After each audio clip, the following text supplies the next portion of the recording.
Part 71 of chapter 3. When Jalal was quite young, he was one day preaching on the subject of Moses and Elias. Quran 18, verse 59 to 81.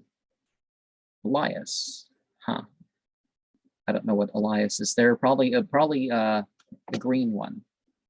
So not Elias, but Shuaib makes more sense. But anyways, I'm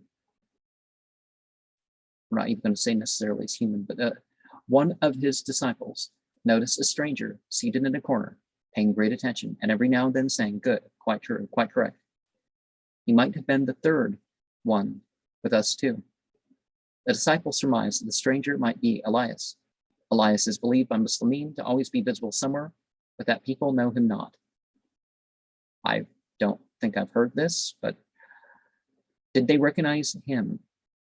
They could obtain from him the knowledge of the secret of eternal life which he possesses. Maybe he means the Jews with their Eliyahu and, calling out to Eliyahu, Eliyahu, are you here? If you are, you can come to our meal here. He therefore, which I don't think sounds right, is something one should do. But anyways, he therefore seized hold of the stranger's skirt and asked for his spiritual aid. "Oh," said the stranger, "rather seek assistance from Jalal, as we all do.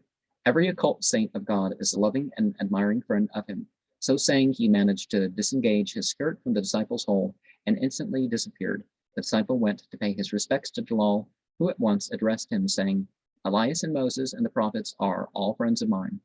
The disciple understood the allusion and became more and more devoted at heart to Jalal than he was ever before.